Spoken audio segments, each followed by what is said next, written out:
اپنے مرحومین کو یاد کرتے ہوئے ایک مرتبہ سورہ فاتحہ۔ بسم اللہ الرحمن الرحیم الحمدللہ۔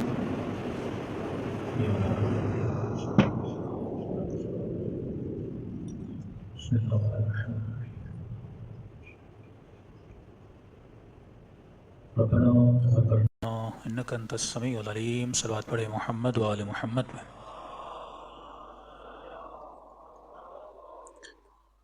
بسم اللہ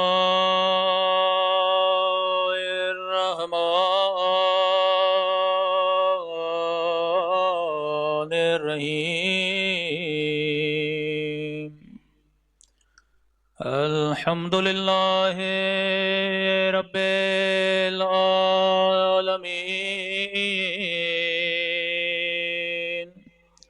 الحمد للہ کما هو أهله۔ الصلاة والسلام على سید المرسلین وخاتم النبیین ابی القاسم محمد، اللهم صل علی محمد وعلى آلہ الطیبین الطاہرین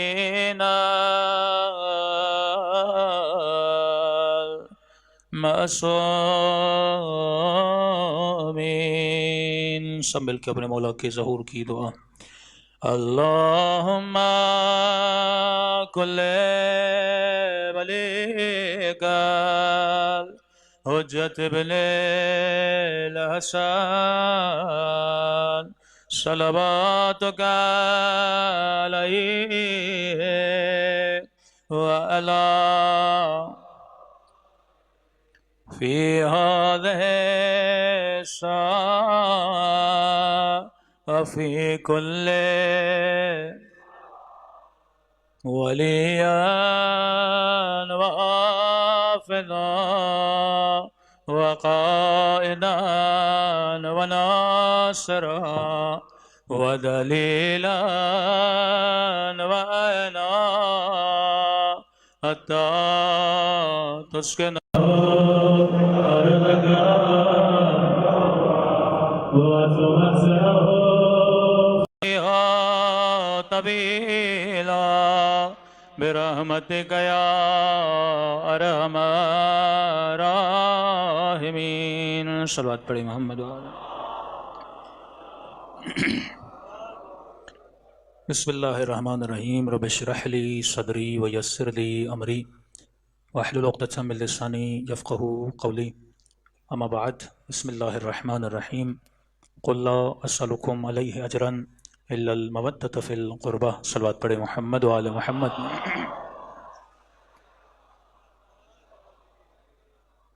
دعا ہے پروردگار عالم ہم سب کی عبادتوں کو اپنی بارگاہ میں قبول فرمائے، اور جس مقصد زندگی کی خاطر یہ مجالس رکھی جاتی ہیں خدا ان مقاصد میں بھی ہم سب کو کامیابیاں نصیب فرما دیں۔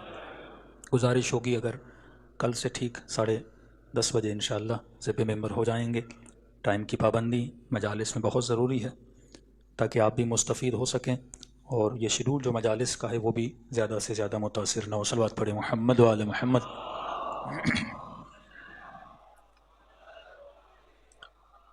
قرآن مجید کی بہت ہی مشہور اور معروف آیت ہے کہ قل لا اسألکم علیہ اجرا الا المودۃ فی القربہ۔ اس آیت کا انکار کوئی مسلمان کر نہیں سکتا۔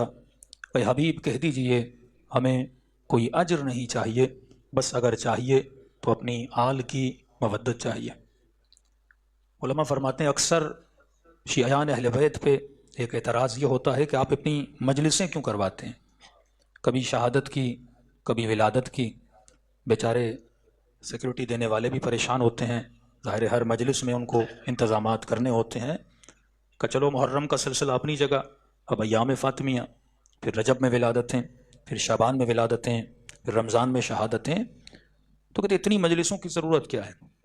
ہمارے بھی تو فنکشنز ہوتے ہیں، پروگرامز ہوتے ہیں، بڑے کم ہیں، سال میں ایک ہی عید میلاد النبی کا پروگرام ہو جاتا ہے، لیکن یہاں تو ہر مہینے میں کوئی نہ کوئی پروگرام ہے۔ تو اس کا ایک جواب علمی جواب ہے، اور وہ جواب بہترین جواب ہے جو آپ قرآن کی اس آیت کی روشنی سے اور روح سے ان کو دے سکتے ہیں۔ ایک مرتبہ کوئی آپ سے کہے کہ آپ کہاں جا رہے ہو، آپ کہیں کہ مجلس میں جا رہا ہوں، لیکن علماء فرماتے ہیں اگر کوئی غیر پوچھے کہ بھائی کہاں جا رہے ہو، تو یہ نہ کہا کرو کہ مجلس میں جا رہا ہوں، بلکہ بتایا کرو میں اجر رسالت کو ادا کرنے جا رہا ہوں۔ مجلس دراصل اجر رسالت ہے کہ رسول خدا نے ان نمازوں کے بدلے میں، ان سجدوں کے بدلے میں یہ احکامات جو ہمیں اور امت کو سکھائے، اس کا اجر کیا دینا ہے رسول کو؟ کہ میں پیسوں کا محتاج نہیں، نہ تیری دعاؤں کا محتاج ہوں، اگر مجھے کوئی چیز چاہیے تو وہ کیا ہے؟ میری آل سے مودت کرتے ہوئے نظر آنا۔ اب مودت کے تقاضے ہوتے ہیں، اگر آپ اپنے بھائی کو بولیں کہ بھائی آپ سے بڑا پیار ہے، لیکن انچولی کی گلیوں میں جو آپ کو گالیاں دیتا ہے وہ اس سے بڑا پیار ہے، تو بھائی کہے گا اسے محبت نہیں کہتے، اسے منافقت کہتے ہیں۔ محبت یہ ہے اگر مجھ سے پیار ہے تو میرے دشمن سے پیار نہیں ہونا چاہیے۔ محبت یہ ہے اگر مجھ سے پیار ہے، جس نے مجھے دکھ دیے ہیں اس سے عشق نہیں ہونا چاہیے۔ تو یہ تو عشق اہل بیت کی بات ہے۔ خدا بھی کہتا ہے کہ اگر مجھ سے پیار کرنا ہے تو پہلے شیطان سے براءت کرو۔ اب کوئی کہ نہیں پروردگارہ بسم اللہ الرحمن الرحیم تو پڑھوں گا لیکن اعوذ باللہ نہیں پڑھوں گا، تو کہے گا یہ محبت کسی کام کی نہیں ہے۔ پہلے یہ بتا تو میرے دشمن سے کتنی دشمنی رکھتا ہے، تو میرے دشمن سے کتنا بغض رکھتا ہے۔ تبھی رسول نے فرمایا هل الدین الا الحب والبغض، کیا دین محبت اور نفرت کے علاوہ کسی اور چیز کا نام ہے؟ میں تو کہوں گا کیا انسان بھی محبت اور نفرت کے علاوہ کسی اور چیز کا نام ہے؟ رات کے اس پہر میں آپ سب فرش اعضاء پہ جمع ہوئے، وہ کون سی چیز ہے جس نے آپ کو کھینچ کے حسین کے فرش پہ بٹھایا؟ اس کا نام ہے محبت۔ محبت کی وجہ سے اس بدن میں توانائی آتی ہے۔ آپ کا بیٹا بیمار ہو، پوری پوری رات ہاسپٹل میں جاگو گے، ماں پوری پوری رات اپنے بیٹے کے لیے جاگتی ہے، بیٹے کی پڑھائی کے لیے اپنے پیٹ کو کاٹ کر بھی بندہ کہتا ہے میری اولاد اچھے سے اچھے اسکول میں پڑھے۔ بھائی یہ محبت پڑوس کے بچے کے لیے کیوں نہیں ہے؟ یہ محبت بھائی کے بچے کے لیے کیوں نہیں ہے؟ یہ محبت کسی اور کی اولاد کے لیے کیوں نہیں؟ کیونکہ اپنی اولاد سے سب سے زیادہ پیار ہوتا ہے۔ جب پیار ہوتا ہے تب جا کے قربانی کا جذبہ پیدا ہوتا ہے۔ کراچی سے تو کوئی پیدل حیدرآباد چل کے دکھائے، زیادہ نہیں انچولی سے پیدل کوئی سیویو تک چل کے دکھائے، بندہ کہتا نہیں جانا۔ ہاں ہوں شاید کچھ پاگل جو چلے بھی جائیں، لیکن عقل مند کہے گا جب گاڑی ہے، جب بس ہے، میں پیدل کیوں جاؤں؟ لیکن آؤ وادی کربلا میں، لوگ کوفے سے پیدل چل کے کربلا کی طرف جاتے ہیں۔ وہاں وہ تکلیف کیوں نہیں آتی؟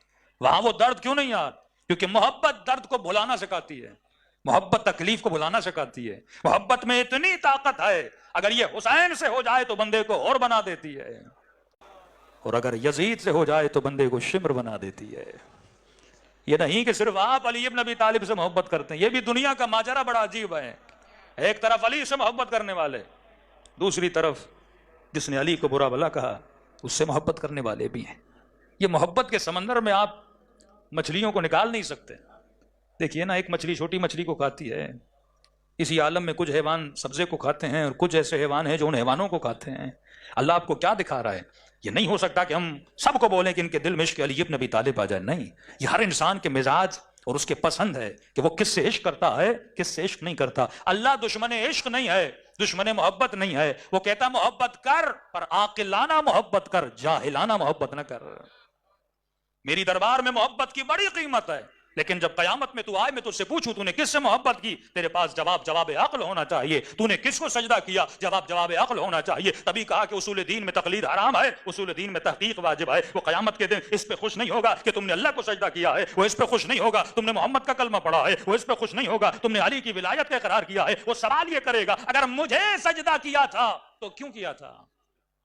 بندہ تو بولے پروردگارہ تجھے تو خوش ہونا چاہیے، میں نے تجھے سجدہ کیا ہے۔ کہا نہیں، تیرے سجدے تقلیدی تھے، تحقیقی نہیں تھے۔ اگر تو یہ جواب دے کہ خدایا میں نے تجھے سجدہ اس لیے کیا کیونکہ میرا باپ تجھے سجدہ کرتا تھا، میرا دادا تجھے سجدہ کرتا تھا، میں پاکستان میں پیدا ہوا تھا، ایک مسلم کنٹری میں پیدا ہوا تھا، سارے مسلمان تھے، میں نے دیکھ کے تجھے سجدے کرنا شروع کر دیے۔ پھر خدا کہے گا جب میں نے ہندوستان کے کسی ہندو سے پوچھا تو نے بت کو سجدہ کیوں کیا، اس کا جواب بھی وہی تھا جو تیرا جواب تھا۔ اس نے نہیں کہا ہندو سوسائٹی میں پیدا ہوا تھا، ہندو محلے میں پیدا ہوا تھا، سجدوں کی قیمت نہیں دیکھتا، یہ دیکھتا ہوں سجدہ کرنے والا کون ہے اور مجھے کیوں سجدہ کر رہا ہے۔ اور یہی انتہائی معرفت علی تھی کہ کہا پروردگارا، علی نے نہ جہنم کے ڈر سے تجھے سجدہ کیا ہے، نہ جنت کی لالچ میں سجدہ کیا ہے، تجھے سجدہ اسی لیے کیا کیونکہ تجھے علی نے لائق سجدہ پایا ہے۔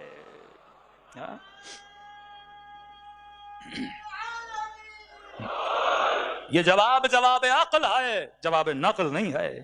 کئی ایسے مولوی اور مفتی ہوں گے جو جنت کی لالچ میں عبادت کر رہے ہوں گے، اور کچھ ایسے بھی ہوں گے جو جہنم کے خوف سے اللہ کو سجدہ کرتے ہوں گے، لیکن کہا کہ اے خدایا، حقیقت میں تجھے سجدہ اس لیے ہے کیونکہ تو لائق سجدہ ہے۔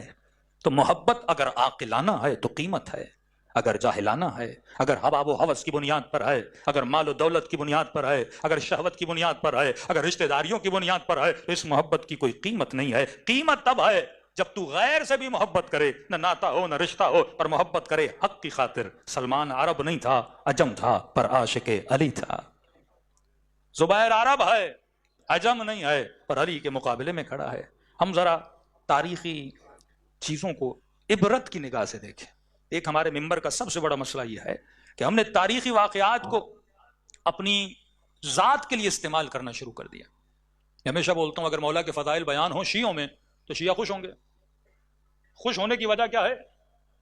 ذات کی محبت۔ ایک مرتبہ میں مولا کے فضائل سن کے خوش ہوتا ہوں علی کی وجہ سے، ایک مرتبہ ذات کی وجہ سے۔ ذات کی وجہ سے کیسے؟ کیونکہ علی میرے مولا ہیں، میرے مولا ہیں۔ تبھی جب اپنے مولا کی تعریف سنتا ہوں تو کیا ہوتا ہوں؟ خوش ہوتا ہوں۔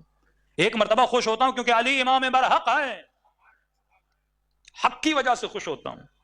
یہ سائیکولوجیکلی ایک پرابلم ہے، جب جو میرا عقیدہ ہے جب اس کی تعریف ہوتی ہے مجمع گھٹنوں کے بل کھڑا ہو جاتا ہے۔ یہ اس لیے کھڑا نہیں ہو رہا کیونکہ علی کی تعریف ہو رہی ہے، یہ اس لیے کھڑا ہو رہا ہے کیونکہ اس کے عقیدے کی تعریف ہو رہی ہے۔ اسی طرح جب دشمن اہل بیت پہ لعن و طعن ہوتا ہے اس پہ بھی ہم خوش ہوتے ہیں کیونکہ وہ میرے عقیدے کیا مخالف ہے۔ اسی طرح دوسروں کی محفل میں جائیں گے یہی عالم ہوگا، یہاں سے تعصب جنم لیتا ہے۔ فرمایا عقیدہ اگر عقل کی بنیاد پر ہو تو میں نے اسے ماننا چاہیے، اگر عقل کی بنیاد پہ نہیں ہو تو میں نے اسے کیا کرنی چاہیے؟ دوری اختیار کرنی چاہیے۔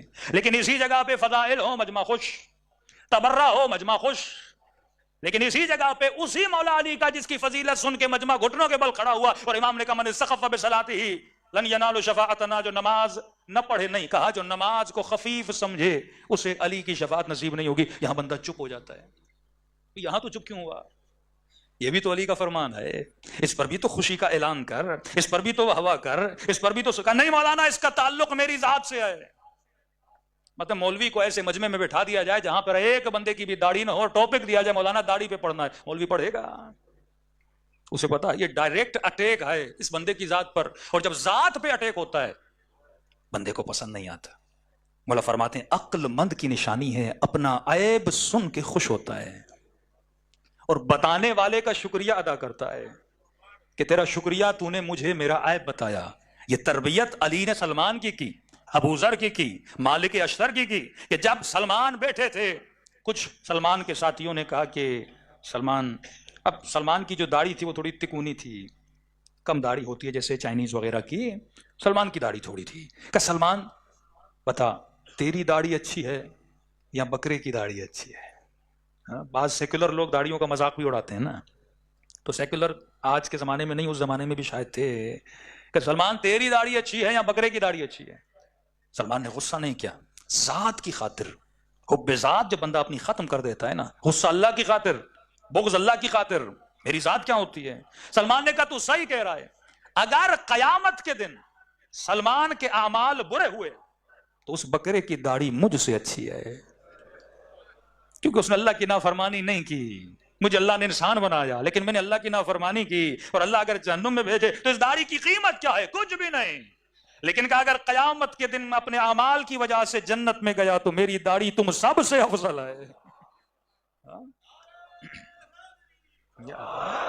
اصل قیمت ہے کہ بندہ محبت کرے تو عاقلانہ۔ آج یہ جنگ نہیں کہ مجھے علی سے محبت ہے، فلاں کو وطنی شام والے سے محبت ہے، اسے مثلا سیدہ سے محبت ہے، اور فلاں کو قاتل سیدہ سے محبت ہے۔ سوال یہ ہے تجھے محبت ہے تو کیوں ہے؟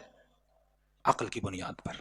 علی کو میں نے امام مانا، کیوں مانا؟ نسل کی بنیاد پر، شیعہ فیملی سے تعلق تھا اس لیے میں نے علی کو مانا، یا میں نے تحقیق کی اور مجھے علی سے بہتر کوئی امام نہ ملا؟ حسب کے اعتبار سے، نسب کے اعتبار سے، علم کے اعتبار سے، شجاعت کے اعتبار سے، یہ وہ چیزیں ہیں جو خدا نے انسان کے وجود میں رکھی ہیں۔ اگر اپنے وجود کی طرف انسان رجوع کرے تو واللہ بڑی آسانی سے حق کے مکتب کی طرف وہ پہنچ سکتا ہے۔ صلوات پڑھے محمد وآل محمد۔ آج تمہیدی گفتگو ہے، میں تھوڑی تمہید باندھ رہا ہوں تاکہ آپ کو فلسفہ محبت سمجھ آ جائے۔ کہ حل الدین الا الحب والبغض، کیوں فرمایا کہ علی تیری محبت ایمان ہے، تیرا بغض نفاق ہے۔ علی کی محبت نہیں، کیونکہ علی کے وجود میں اور ظرف علی ابن ابی طالب خدا کی محبت سمائی ہوئی ہے۔ کئی تاریخی واقعات جب ہم سنتے ہیں تو بعض اوقات سوالات ذہن میں پیدا ہوتے ہیں۔ نہ سیدہ نے، نہ مولا علی نے، نہ امام حسن نے، نہ امام حسین نے کبھی بھی اپنی ذات کی خاطر انہوں نے کسی سے محبت نہیں کی۔ ایک بندہ ڈیلی آئے اور مولا کے ہاتھوں کو چومے اور مولا کو بخن بخن بولے اور علی کی تعریفیں کرے اور مولا اس کا عاشق بن جائے، قطعاً یہ ممکن نہیں تھا۔ کہ محبت خدا کے لیے، نفرت خدا کے لیے۔ تبھی جس نے ابن ملجم نے سر پہ ضربت ماری تو کہا میرے لال حسن اگر علی بچ گیا تو علی معاف کر دے گا۔ ضربت ماری ہے سر پر، کا معاف کر دوں گا۔ اپنی ذات کی خاطر علی کسی سے نفرت نہیں کرتے، اپنی ذات کی خاطر علی کسی سے محبت نہیں کرتے۔ تبھی جب چہرے پہ لعاب دہن پھینکا تو فوراً علی کھڑے ہو گئے۔ کھڑے ہونے کی وجہ کیا تھی؟ جب میری توہین ہوئی تو میری ذات شامل ہو گئی۔ علی کے ہر عمل میں خلوص ہے۔ تبھی فرمایا ضربت علی یوم الخندق افضل من عبادت الثقلین، علی کی ایک ضربت عبادت ثقلین سے افضل ہے۔ کیوں؟ کیونکہ علی کی ضربت میں خلوص ہے، ملاوٹ نہیں ہے۔ اور کچھ ایسے تھے جو جنگ میں بھی گئے، بعد میں مارے بھی گئے۔ فلاں نے کہا یا رسول اللہ جنتی ہے، کہ اللہ کی راہ میں نہیں مارا گیا، خچر کی راہ میں مارا گیا ہے۔ مرے تو دونوں، لیکن ایک بندہ وہ ہے تو کسی خچر کی لالچ میں گیا کہ میں فلاں کافر سے خچر لوں گا اور مال غنیمت میں یہ چیز مجھے مل جائے گی۔ فرمایا محبت خالص۔ قرآن کہتا ہے یوم تری المؤمنون والمؤمنات یسعی نورهم بین ایدیہم وبایمانہم، قیامت کے دن کچھ ایسے لوگوں کو لایا جائے گا جن کے چہروں سے نور ٹپک رہا ہوگا۔ اب یہ وہ لوگ ہیں جو جنتیوں کی لائن میں کھڑے ہیں، عالم محشر کی بات نہیں ہو رہی۔ جنت میں جانے والوں کی لائن میں کچھ ایسے لوگ لائے جائیں گے جن کے چہروں سے نور ٹپک رہا ہوگا۔ پوچھنے والے پوچھیں گے، جنتی پوچھیں گے ہم بھی جنتی ہیں، ہم نے بھی بڑے اچھے اعمال انجام دیے، لیکن یہ کون ہے جن کے چہروں سے نور نکل رہا ہے؟ کیا ولی ہے؟ آواز آئے گی نہیں۔ کیا نبی ہے؟ آواز آئے گی نہیں۔ کیا امام ہے؟ آواز آئے گی نہیں۔ اللہ کہے گا جا کر ان سے پوچھو جن کے چہروں سے نور نکل رہا ہے۔ یہ نورانی چہرے لے کر وہاں جانا یہ بھی عالم برکت ہے۔ جب آپ وضو کرتے ہیں نا تو مستحب ہے جب چہرے پر پانی ڈالا جائے تو دعا کرو اللہم بیض وجہی یوم تسود الوجوہ، اے خدا اس دن میرے چہرے کو سفید کرنا جب چہروں کو کالک ملی جائے گی۔ اللہ کہے گا جا کر ان سے پوچھو، یہ آگے بڑھیں گے، کیا امام ہو؟ نہیں۔ کیا ولی ہو؟ نہیں۔ کیا ولی ہو؟ نہیں۔ کیا شہید ہو؟ نہیں۔ پھر تمہارا کون سا عمل ہے؟ نمازیں تو ہم نے بھی پڑھی، حج تو ہم نے کیے، عمرے تو ہم نے بھی کیے، اللہ کی دربار میں دعائیں تو ہم نے بھی کی، لیکن یہ کون سا عمل ہے جس کی وجہ سے تمہارے چہرے سے نور نکل رہا ہے؟ آواز آئے گی دنیا میں لوگوں نے ہم سے محبت کی، ہم پر احسان کیے، دنیا میں لوگوں نے ہم سے برائیاں کی، کسی نے بیٹی کے ساتھ دشمنی کی، کسی نے میرے بیٹے کے ساتھ دشمنی کی، کوئی میرا مال کھا کر چلا گیا، کسی نے معاشرے میں مجھے بدنام کیا، کسی نے چار لوگوں میں میری برائیاں کی، میرے اوپر بہت کچھ کیا گیا، لیکن ہم نے ان کی نفرت کی وجہ سے ان سے نفرت نہیں کی، ہم نے ان کے احسانوں کی وجہ سے ان سے محبت نہیں کی۔ کہ پھر تم نے محبت کس سے کی؟ کہ جس کے دل میں خدا کی محبت تھی ہم نے اس سے محبت کی، اور جس کے دل میں خدا سے نفرت تھی ہم نے اس سے نفرت کی۔ کبھی ذات کی خاطر کسی کے عاشق نہیں بنے، اگر عاشق بنے تو اللہ کی ذات کی خاطر۔ اب آؤ دعا یا رفع کھولو، امام حسین کے جملے پڑھو، بے مخی و عروقی و عینی و جلدی۔ مولا حسین فرماتے ہیں اے خدا میرے وجود کا ذرہ ذرہ، اگر سائنٹیفکلی بولا جائے تو فرماتے ہیں اے پروردگار میرے وجود کا ایک سیل بھی اگر میرے وجود میں ہے وہ تیری محبت میں چل رہا ہے۔ اور حسین نے صرف کہا نہیں، خاک کربلا پہ اپنے خون کو بہا کر بتایا کہ یہ خون اللہ کی محبت میں بہہ رہا ہے۔ اب فلسفہ حسینیت اور فلسفہ علوی سمجھ میں آتا ہے کہ ہو رہا ذرہ برابر حسین کے چہرے پہ شکن نہیں ہے۔ راستہ روکا، مولا اگر پہنچ جاتے کوفے میں پورا، لیکن وہ ہور جب آتا ہے ذرہ برابر امام کے چہرے پہ غصہ نہیں ہے، سینے سے لگاتے ہیں، استقبال کرتے ہیں۔ کیوں؟ کیونکہ ہر نے اگر برا کیا تھا تو حسین کے ساتھ کیا تھا۔ وہ کہتے ہیں ہمارے ساتھ اگر برا کرو گے ہم معاف کر دیں گے، لیکن اگر دین خدا کے ساتھ برا کرو گے، محبت عاقلانہ، نفرت عاقلانہ۔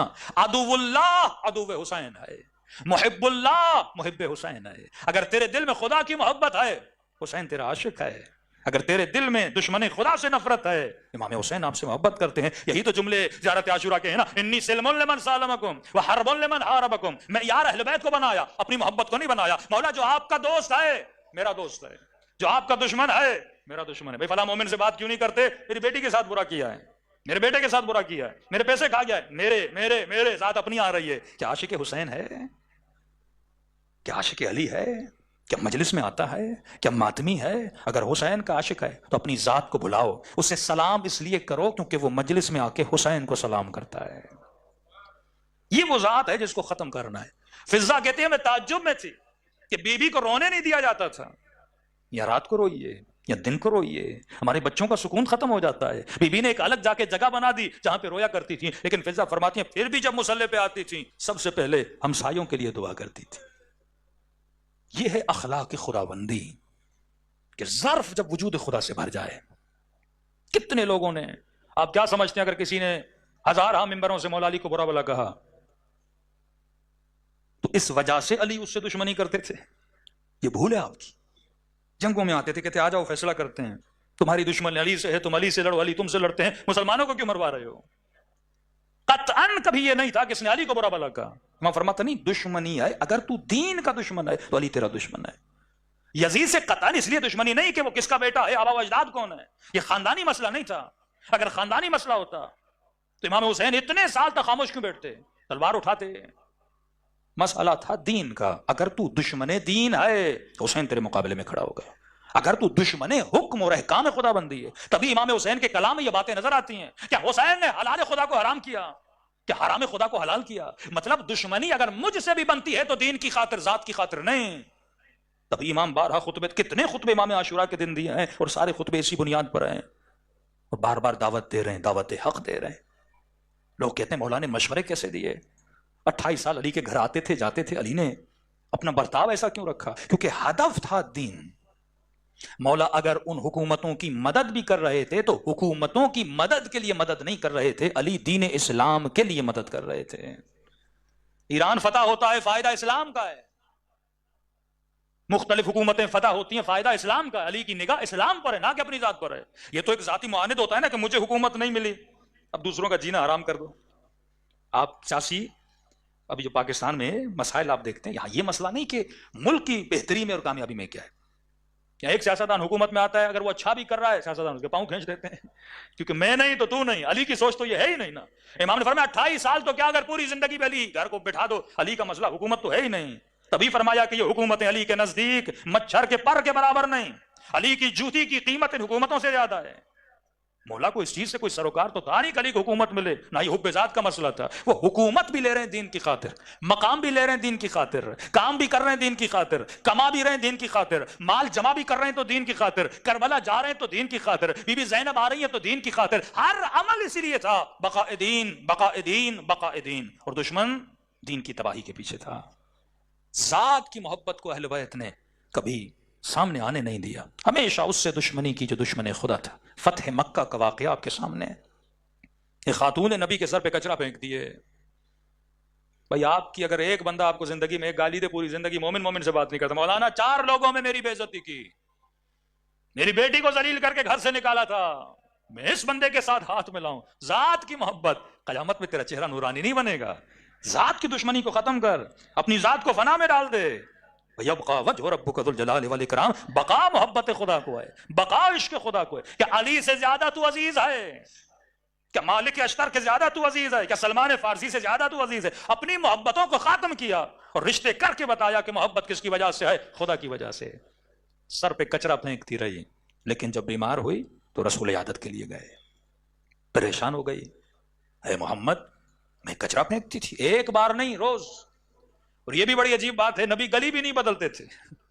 کہا تو اپنے کردار پہ باقی رہ, محمد اپنے کردار پہ باقی رہے گا. دیکھیں تو ظلم کتنا کرتا ہے. امام حسین نے کھلی آفر دی, سیدہ نے دشمنوں کو کھلی آفر دی, جتنا ظلم کر سکتے ہو. ہم بھی تو دیکھیں تیرے ظلم کی انتہا کیا ہے, اور تم بھی تو دیکھو اہل بیت کے صبر کی انتہا کیا ہے. کچرا پھینکتی رہی, اسی کی عادت کے لیے جاتے ہیں, اور تعجب سے کہتی ہے میں نے تو کچرا پھینکا, آپ عیادت کے لیے آئے. فرمایا جو تو کر رہی تھی وہ تیرا کردار تھا, جو میں کر رہا ہوں وہ میرا کردار ہے. یہ بھی روایت میرے چوتھے امام سے منقول ہے. کسی نے کہا مولا ایک شخص آیا ہے مدینے میں, اس کے پاس رہنے کے لیے گھر نہیں, مسافر ہے, بھوکا ہے. امام نے کہا لاؤ. پہلے زمانے میں گھر بڑے ہوتے تھے, ایک گھر تھا امام کا, کہاں جا کے اسے رکھو. 2 یا 3 دن رہا، کھایا پیا، جب جانے لگا تو امام آئے، پوچھا سواری ہے تیرے پاس؟ کہا نہیں۔ غلام کو کہا گھوڑا بھی اسے دو۔ جب یہ گھوڑا لے کر جانے لگا نا تو کہنے لگا کہ علی ابن الحسین لگتا ہے تو نے مجھے پہچانا نہیں۔ امام نے کہا تیری بھول ہے، میں نے تجھے پہچانا۔ کہا کون ہوں میں؟ کہا تو وہی ہے جس نے اکبر کے سینے میں برچھی ماری تھی۔ کہا اتنا کچھ جاننے کے بعد بھائی کے ساتھ میں نے برا کیا تھا؟ امام نے کہا کہ اس وقت ہم تیرے مہمان تھے، اس وقت تو میرا مہمان ہے، میں نے وہ کیا جو مہمان کے ساتھ کرنا چاہیے، وہ تیرا کردار تھا، یہ علی کے بچوں کا کردار ہے۔ آپ اختلافات سے دوران نکل کر مسلمان کو 2 اخلاق دکھائیے۔ ایک اخلاق ہے اولاد علی کا اور اولاد فاطمہ کا سلام اللہ علیہا، ایک اخلاق ہے بنو امیہ کا، اور آج تک یہ دونوں اخلاق چلتے ہوئے آ رہے ہیں۔ کربلا میں اخلاق حسین، سامنے سے اخلاق ابن سعد اور اخلاق شمر اور اخلاق یزید ہے، پیچھے آئے اخلاق علی ابن ابی طالب اور دوسری طرف اخلاق امیر شام ہے، اور پیچھے آئے اخلاق رسول اور پھر اخلاق ہے ابو جہل کا، ابو لہب کا۔ ایک لکیر کھینچ دی گئی، اللہ نے تجھے عقل دی ہے، دونوں اخلاقوں کو دیکھو۔ جب یہ تھے تو انہوں نے کیا کیا، جب وہ تھے تو انہوں نے کیا کیا۔ میں نے محرم کی مجالس میں جنگ صفین کا ایک ٹکڑا بیان کیا تھا کہ مولا کے لشکر پر جب امیر شام کے لشکر والوں نے، پانی تھا، ایک سارے لشکر والے آتے تھے پانی پیتے تھے، پانی تو مسلمان پہ بند نہیں کرتا، لیکن انہوں نے کیا کیا، پورے پانی پہ قابض ہو گئے۔ کئی دنوں تک مولا کے لشکر والوں کے پاس پانی نہیں تھا۔ دیکھیے اخلاق جنگ صفین سے شروع ہوا، کربلا تک گیا، اور امام حسین کربلا کے میدان میں جب جناب علی اصغر کی شہادت ہوئی، خون جب مٹھی میں آیا نا، چلو میں آیا، تو آسمان کی طرف دیکھا، کہ نانا قیامت میں ان کی شکایت کروں گا، اگر اس دن وہ نہ ہوا ہوتا آج میرے ہاتھوں میں اصغر کا خون نہ ہوتا۔ ابتدا جہاں سے ہوتی ہے ایک چنگاری لگتی ہے، پھر اس کو بجھانا ناممکن ہو جاتا ہے۔ جنگ صفین پورے پانی پہ قابض ہو گئے، علی والوں کے لشکر پر پانی بند، مولا علی نے اٹیک کیا، حملہ کیا، پورے پانی پہ قابض ہو گئے۔ اور مظلومیت اہل بیت یہ ہے کہ لوگوں نے اور علی کو اور اولاد علی کو صحیح طریقے سے پہچانا نہیں تھا، وہ اپنی سوچ پر حضرت علی کو ٹٹولتے تھے، اپنے معیار پر حضرت علی طالب کو اور اولاد علی کو دیکھتے تھے۔ بڑی خوشی خوشی آیا، یا علی پانی پہ قبضہ کر لیا؟ مولا نے کہا پانی پہ قبضہ کر لیا۔ کہ یا علی بس 4-5 دن کی بات ہے، ان کو پانی نہ پینے دیجئے، جنگ ہماری۔ اب دیکھیے ہدف امیر المؤمنین جنگ کا جیتنا نہیں، ہدف علی حکومت کا لینا نہیں، کیونکہ مسئلہ ذات کا ہے ہی نہیں۔ امام نے کہا کیا مطلب؟ کہ یا علی پانی 4-5 دن بند کریے، جنگ ہم جیت جائیں گے، ہمیں پتا ہے، ہم نے پیاس کو برداشت کیا لیکن اس کے لشکر والے پیاس برداشت نہیں کر سکتے۔ امام نے کہا علی جنگ جیتنے نہیں آیا، علی کردار جیتنے آیا ہے، علی رفتار جیتنے آیا ہے، علی اخلاق جیتنے آیا۔ تخلقوا باخلاق اللہ، اپنے وجود کو اخلاق خدا میں رنگ دو۔ صبغۃ اللہ ومن احسن من اللہ صبغہ، کون ہے جو اپنے وجود کو رنگ خدا میں رنگے؟ ہم جنگ جیتنے تو نہیں آئے، ہدف حسین جنگ جیتنا نہیں تھا، ہدف امام علی حکومت کرنا نہیں تھا، ہدف سیدہ یہ نہیں تھا۔ وہ تو بہتری چاہتے تھے عوام کی، اگر تم نے علی کو امام بنایا، علی کی بہتری ہے یا تیری؟ نہ مسلمان حال دیکھ لے، پہلے خلیفے کے علاوہ دوسرے کو قتل کیا، تیسرے کو قتل کیا، مولا علی کو شہید کر دیا گیا۔ یہ وہ معاملہ تھا نا۔ اگر معاملات صحیح چلتے تو امت خلیفہ کش نہ بنتی۔ یہ کوئی آج نئی بات نہیں ہے، مثلا کسی مجلس میں یا کسی جلوس میں یا کسی مسلمان نے مثلا افغانستان میں یا بلوچستان میں کچھ مسلمانوں کے گلے کاٹ لیے، ہم تعجب سے کہتے ہیں مسلمان کا گلا کاٹے، بھئی کون سی نئی بات ہے؟ خلیفہ کشی تو وہاں سے ہے، ابتدائی مسلمان اصحاب رسول کو قتل کر رہے ہیں، یعنی صرف عام صحابی نہیں، خلیفۃ المسلمین بن گئے، خنجر مار کے ایک کو مار دیا، دوسرے کے گھر پہ اٹیک کیا، تیسرے خلیفے کو ان کو مار دیا گیا، چوتھے خلیفہ امیر المومنین کو مسجد کے اندر شہید کر دیا جاتا ہے، امیر شام کو ان کو بھی ان کے اوپر بھی اٹیک ہوا، وہ تو بچ گئے۔ یعنی خلیفہ کشی آپ دیکھتے ہیں۔ چوتھا مرحلہ آتا ہے کربلا کا میدان۔ امت کو ایسا کیا ہوا کہ ودن 50 and 60 years یہ امت اپنے نبی کے نواسوں کے گلے کاٹ رہی ہے۔ مطلب اخلاق اتنی برائیوں پہ، اور اخلاق کو اگر سنبھالنا ہے تو تجھے معیار بھی وہ چاہیے جو اخلاق کی بلندی کا معیار ہے، اور بلندی کا معیار اگر کوئی ہے تو کہا علی مع الحق والحق مع علی، علی حق کے ساتھ ہے، حق علی کے ساتھ ہے، علی کی محبت ہی ایمان ہے، علی کا بغض نفاق ہے، یعنی یہ وہ معیار ہے جس کے پیچھے چلو گے تو تمہیں کامیابی ملے گی۔ تو فرمایا اصل جو معیار بنایا اہل بیت، کبھی ذات کی وجہ سے نہیں، کہ علی پانی بند کر دیجئے ہم جنگ جیت جائیں گے۔ امام نے کہا علی جنگ جیتنے نہیں آیا، علی کردار جیتنے آیا ہے۔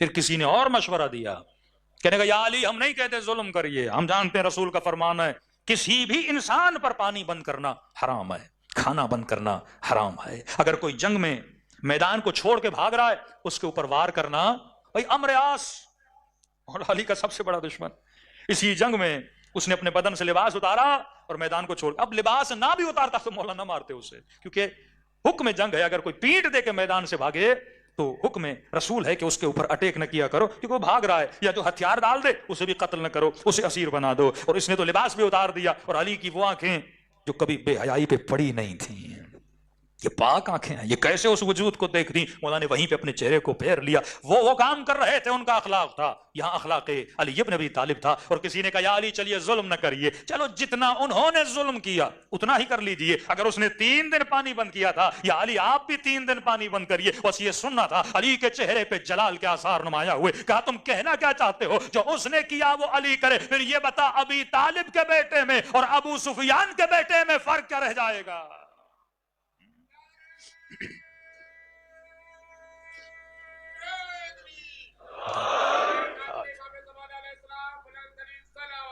اللہم صلی علی محمد۔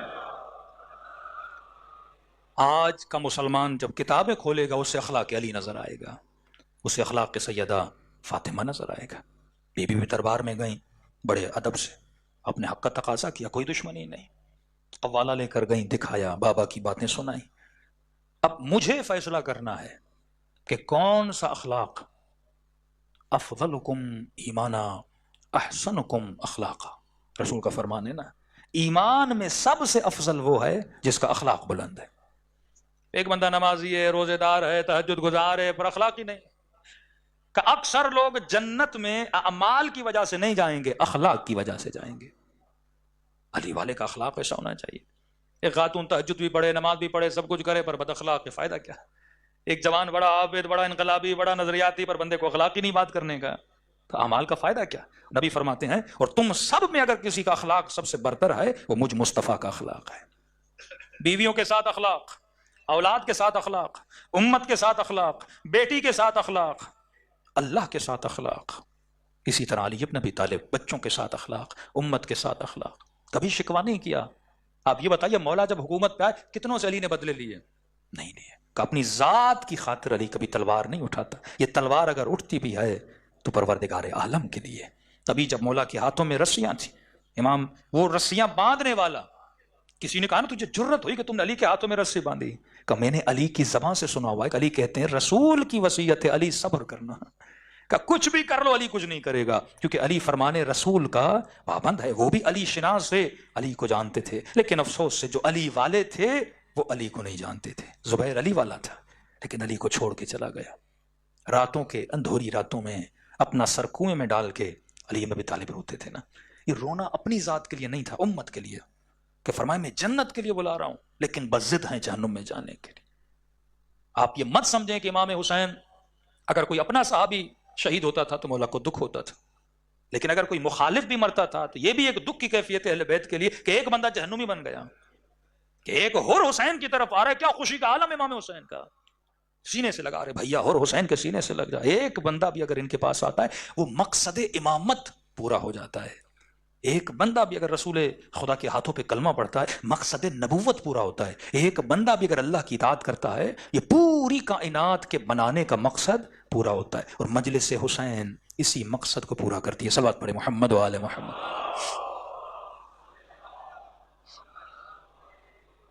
آج میرے خیال میں اتنا کافی ہے۔ کل کی مجالس میں ایام فاطمیہ میں کوشش یہ ہونی چاہیے، کیونکہ جناب سیدہ کی شہادت کی راتیں ہیں، مردوں کے لیے تو اسوہ حسنہ بہت ہیں، مولا علی ہیں، 12 امام ہیں، رسول خدا ہیں، عورتوں کے لیے بھی اسوہ حسنہ ہے، لیکن ایک عورت کے لیے کمپلیٹ اسوہ حسنہ ہوتی ہے۔ مثلا اگر میری ماں کو، میری بہن کو یہ دیکھنا ہے کہ شوہرداری کیسے کرنی ہے، بچے کیسے پالنے ہیں، اچھی بیوی کیسے بننا ہے، اچھی ماں کیسے بننا ہے، اب یہ تو مولا علی کے وجود میں تو یہ چیزیں آپ نہیں دیکھیں گے نا، اچھا باپ کیسے بننا ہے مولا علی آپ کو بتا سکتے ہیں، فرامین میں دیکھ سکتے ہیں، لیکن مجسمہ عمل میں اگر عورتوں کے لیے کوئی اسوہ حسنہ ہے وہ سیدہ فاطمہ الزہرا ہے۔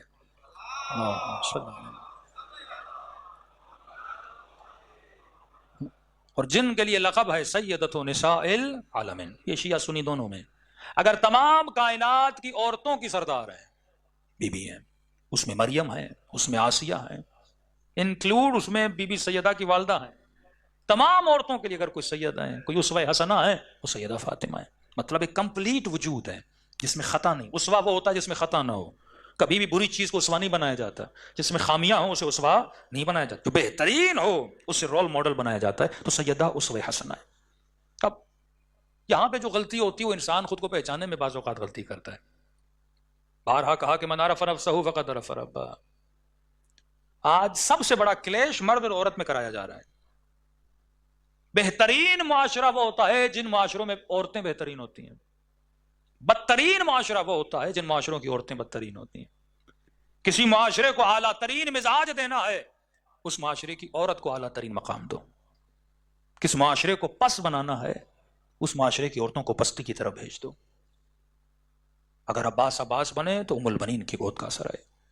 حسن و حسین اگر امام ہیں تو سیدہ فاطمہ زہرا کی وجہ سے. وہ تربیت سیدہ ہے نا. ایک ایسی گود میں ہی شجر امامت پل سکتا ہے. اب اس مزاج کو ہم نے سمجھنا ہے. آج سب سے زیادہ اٹیک مردوں پر نہیں ہے، عورتوں پر ہے. یہ دشمن کی پالیسی میں سے ایک پالیسی ہے کہ معاشرے کو تباہ کرنا ہے، اس معاشرے کی عورتوں کو تباہ کرو. اور یہاں پہ ہمیں دیکھنا ہے کہ بی بی نے اگر گھر کے نظام کو بچایا تو کیسے بچایا. ایک عورت کی ذمہ داری کربلا میں کیا تھی؟ سیدہ زینب کی صورت میں. ولایت کے دفاع میں سیدہ فاطمہ کی ذمہ داری آپ دیکھیے. یہ تو جو تاریخ کے اوراق کو پلٹ کے پڑھا جاتا ہے تو بندہ پریشان ہو جاتا ہے. عرب کے معاشرے میں، مدینے کی سوسائٹی میں سیدہ کس عنوان سے مشہور تھی؟ آپ کہتے ہیں انچولی کے فلاں محلے میں فلاں خاتون بڑی نیک ہے. بعض کہتے ہیں فلاں خاتون بڑی تہجد گزار ہے.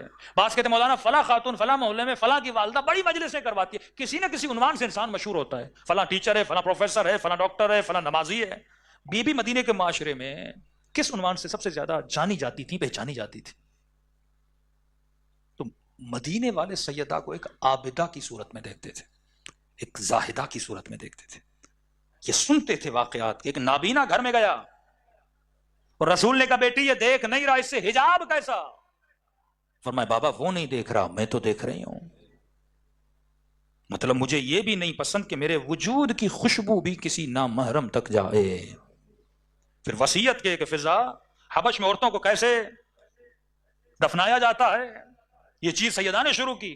حیا کا مظہر، عفت کا مظہر. فرمایا بی بی ہمارے یہاں صندوق بنایا جاتا ہے. بی بی نے اپنی زندگی میں اپنا صندوق بنوایا. جنازہ رات میں اٹھا، افراد کم ہیں، پورا مدینہ شریک نہیں ہے. سوال تو بنتا ہے نا، بی بی جب لوگ نہیں ہے، رات اندھیرا ہے، کون سی لائٹس تھیں؟ لیکن مظہر حیا کا لائٹس نہیں ہے. مجھے تو پتا ہے میرا جنازہ اٹھنے والا ہے، میں نے تو اپنا خیال کرنا ہے. کبھی بھی صندوق میں کیوں؟ کب میں نہیں چاہتی کسی نامحرم کو بھی. انسان کا بدن ہے نا، پتا چلتا ہے پتلا ہے، موٹا ہے، لمبائی کیا ہے، چوڑائی کیا ہے. میں نہیں چاہتی کوئی نامحرم یہ بھی جانے. یہ وہ شہرت تھی بی بی کی مدینے میں، ایک پاکیزہ خاتون، کسی کے سامنے نہ آنے والی، مصلی پہ بیٹھ کر عبادتیں کرنے والی. مدینے اور مکے کی عورتوں کو اگر مسائل آتے تھے بی بی سے جا کے پوچھتی تھی. شرعی مسائل کا جواب، فقہی مسائل کا جواب، شوہرداری کے سوالات کا جواب. کسی کو کوئی ایشو آیا فوراً سیدہ کے پاس. مفسر قرآن، تفسیر قرآن بیان کرنے والی. کہتے دشمن کی پلاننگ میں بھی یہ نہیں تھا کہ ہم علی کے در پہ جائیں گے اور نبی کی بیٹی آئے گی جو حجاب اللہ ہے، جس نے کبھی کسی سے کلام نہیں کیا، کسی نامحرم سے کوئی بات نہیں کی. جب مسجد میں جا رہی تھی اپنا حق مانگنے، آگے بھی عورتیں پیچھے بھی عورتیں رکھی ہیں. کسی نے پوچھا بی بی نے ایسا کیوں کیا؟ کہ جب چل رہی تھی تو نہیں چاہ رہی تھی میرے قدموں کے نشانوں کو بھی کوئی دیکھے. عورتیں پیچھے آئیں گی، وہ نشان مٹتے جائیں گے. مسجد میں پردہ لگایا گیا. پہلے اپنی کنیز کو بولا کلام کرو، کلام کیا کہ نبی کی بیٹی یہ کہہ رہی ہے، یہ حق ہے. جب نہیں مانا تو خود بولنا شروع ہوئی. جب پہلی مرتبہ جب نبی کی بیٹی کا آواز سنا تو سارے مسجد والے رونے لگے. آج کیا ضرورت پڑی کہ مصطفیٰ کی بیٹی کلام کر رہی ہے؟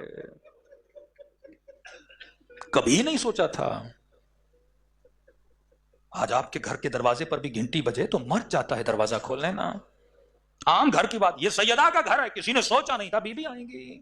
یہ تو پلاننگ میں تھا ہی نہیں. کتنی زحمت اٹھانی پڑے، گھر کو آگ لگانی پڑے، اور اتنا جھگڑا ہو رہی ہے. انہوں نے کہا آسانی سے جائیں گے، حضرت علی آئیں گے ان کو لے کے چلے جائیں گے. یہ تو آتی نہیں ہے کسی سے بات کرنے.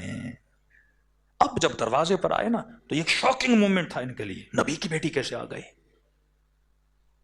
جب پیچھے سے آواز دی, علی کو بلایا, انہوں نے سمجھا کوئی کنیز دروازے پہ کھڑی ہے. کہا مجھے پہچانو, میں فاطمہ ہوں, میں حسنین کی ماں ہوں. یہ وہی دروازہ ہے جہاں نبی سلام کرتے تھے. کیا تم میرے مقام کو نہیں جانتے؟ میرے احترام میں میرے بابا کھڑے ہو جاتے تھے. ایک بددہن شخص اس دروازے کے پیچھے تھا. کفائن, اگر بیٹی ہو تو کیا ہوا؟ کہ اگر علی نہیں آئیں گے تو کیا کرو گے؟ کہ دروازہ توڑ دیں گے. کہ شرم نہیں آتی؟ میں دروازے کے پیچھے ہوں, تجھے پتا ہے میں تیرے جو بچے میرے گھر کے اندر ہیں. کبھی وقت ملا تو اس شخص کا شجرہ بھی بیان کیا جائے. بددہن تھا. کہ کیا ہوا اگر نبی کی بیٹی ہو؟ ہمیں حکم ملا ہے کسی بھی صورت میں علی کو لے جانا ہے. پھر وہ ہوا جو ہونا نہیں چاہیے تھا. واللہ اگر مدینے میں آگ نہ لگتی تو کبھی کربلا میں آگ نہ لگتی. واللہ اگر مدینے میں پسلیاں نہ توڑی جاتی, قسم ہے خدا کی, اگر مدینے میں پسلیاں نہ ٹوٹتی نا تو وہ شخص کبھی ابن زیاد کو نہ کہتا کہ ابن زیاد جب لاشوں پہ گھوڑے دوڑا رہا تھا مجھے حسین کے پسلیوں کے ٹوٹنے کی آواز آئی تھی. ذرا مسلمان سوچ کے تو بتائے یہ جسارت شروع کہاں سے ہوئی؟ جب ایک رسم پڑ جاتی ہے نا, وہ رسم بار بار دہرائی جاتی ہے. کئی علماء اس بات پہ ڈر ڈر کے بیان کرتے ہیں کتنا ظلم ہوا سیدہ پہ, بندہ پریشان ہوتا ہے یہ بھی بیان کرے نہ کرے. لیکن مصیبت کربلا کو دیکھ کر پڑھنے والے کو تھوڑی جرأت ملتی ہے کہ اگر کربلا میں تماچے نہ لگتے, اگر یہ جرأت کربلا میں کی گئی تو سمجھو مدینے میں بھی کی گئی تھی. امام حسن ایک ذاکر, ایرانی ذاکر کے خواب میں آتا ہے, ذاکر تو میرے سارے مصائب پڑھتا ہے. جی مولا, کبھی میرے شیعوں کو میری اصلی مصیبت بھی تو سنا. میرے امام رضا کی روایت ہے, شیعوں چھوٹی چھوٹی باتوں کے لیے ہمیں ہماری دادی کے پہلو کا واسطہ نہ دیا کرو. گھر میں تھوڑی پریشانی آئی, ہاتھوں کو اٹھا کے خدا کو ٹوٹی پسلیوں کا واسطہ نہ دیا کرو. کہ ہر مصیبت برداشت کرتے ہیں پر مدینے کی مصیبت برداشت نہیں ہوتی.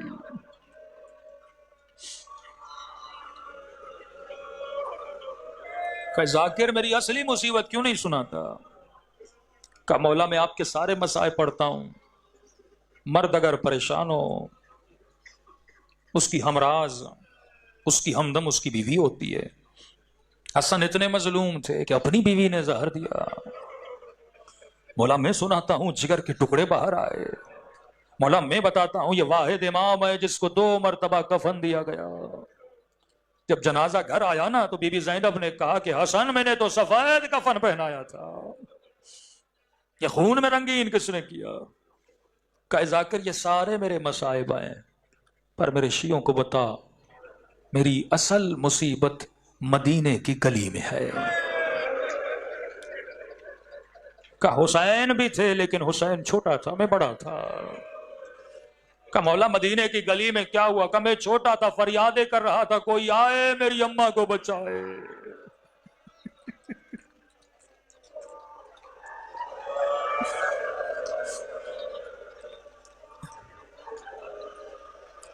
بعض جملے سخت ہوتے ہیں بندے کے لیے پڑھنا بھی, لیکن مصیبت حسن کو سمجھنا چاہتے ہو تو حسن کی کیفیت کو سمجھو. کسی جوان نے کہا مولانا کون سی ایسی مصیبت ہے جس کے لیے امام حسن اتنا روتے تھے؟ میں نے کہا مثال دوں گا, پڑھنے کی ہمت مجھ میں بھی نہیں.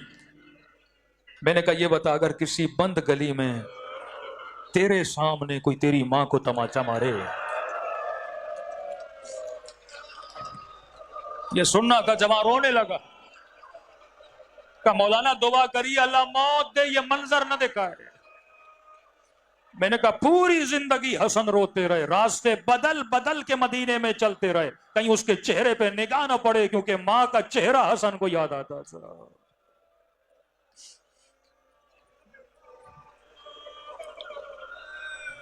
تبھی میرے امام زمانہ فرماتے ہیں مومن جب آنکھوں میں آنسو ہوں سب سے پہلے میرے ظہور کی دعا کیا کرو۔ این الطالب بدم المقتول بکربلا، یہ دن مولا حسین کی یتیمی کے دن آئے، یہ دن سیدہ زینب کی یتیمی کے دن آئے، دلوں کو کربلا اور مدینے لے جائیں، ثواب زیارت حسین حاصل کریں، خلوص دل سے سب مل کے اپنے مولا حسین کو سلام دیں، اور چند جملے مولا حسین کی یتیمی کے۔ السلام علی الحسین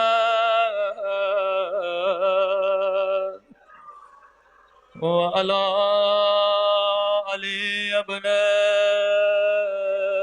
الحسین وعلی اولاد الحسین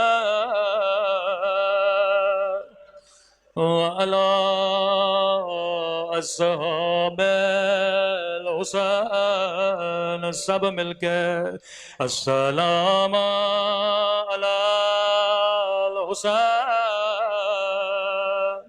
وعلی علی ابن حسین کی صدا بلند وعلی اولاد الحسین وعلی اصحاب، سب مل کے السلام علی وعلی علی ابن وعلی اولاد وعلی اصحاب، میرا سلام ہو زینب کی یتیمی پہ، میرا سلام ہو حسین مولا کی یتیمی پہ۔ اللہ بچپن میں کسی بچے کو ماں کا جنازہ نہ دکھائے،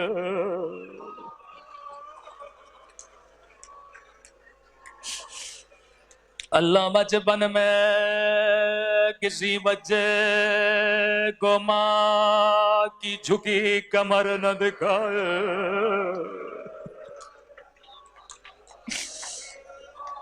اللہ بچپن میں کسی غیرت مند بیٹے کو ماں کے چہرے کے نیلے رخسار نہ دکھائے۔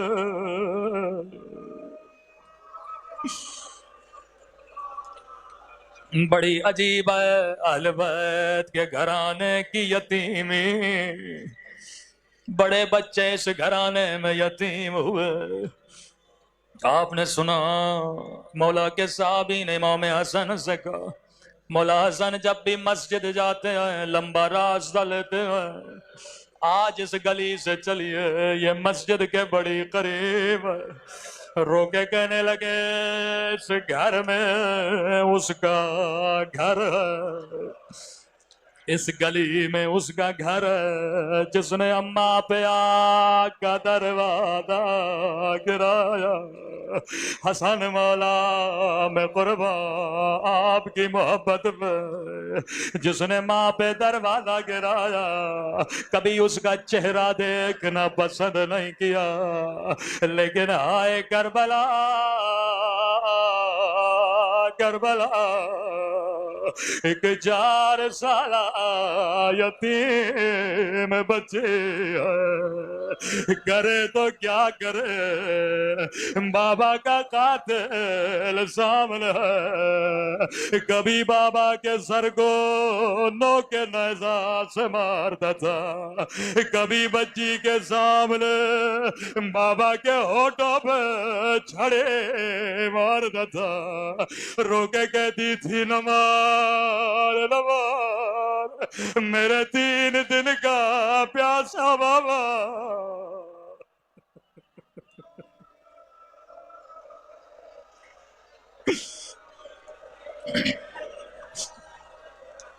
مولا حسن آپ بھی یتیم ہوئے، سکینہ بھی یتیم ہوئے، کہاں آپ کی یتیمی، کہاں سکینہ کی یتیمی؟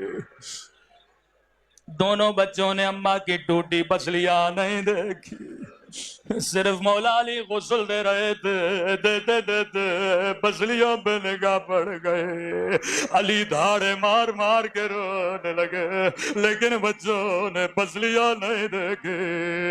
او جگر پھٹتا ہے جب کربلا سنتے ہیں، 4 سالہ بچے جب مقتل میں گئے، کہیں بابا نظر نہیں آئے۔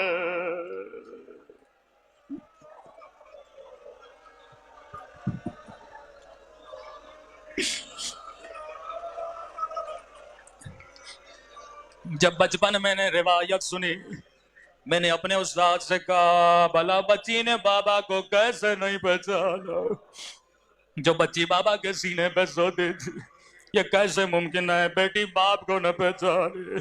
انہوں نے کہا میرے لال، بدن 2 چیزوں سے پہچانا جاتا ہے، یا بدن لباس سے پہچانا جاتا ہے، یا بدن سر سے پہچانا جاتا ہے۔ بچی جب مقتل میں گئے، بدن پہ سر موجود نہیں تھا، بدن پہ لباس موجود نہیں تھا، کبھی بچی ادھر دوڑے، کبھی بچی ادھر دوڑے، جب تھک کے زمین پہ بیٹھی، کٹی ہوئی گردن سے آواز آئے الہیہ الہیہ، او میری تھکی ہوئی سکینہ، او میری یتیم بچے، بابا کے سینے پہ سو جا۔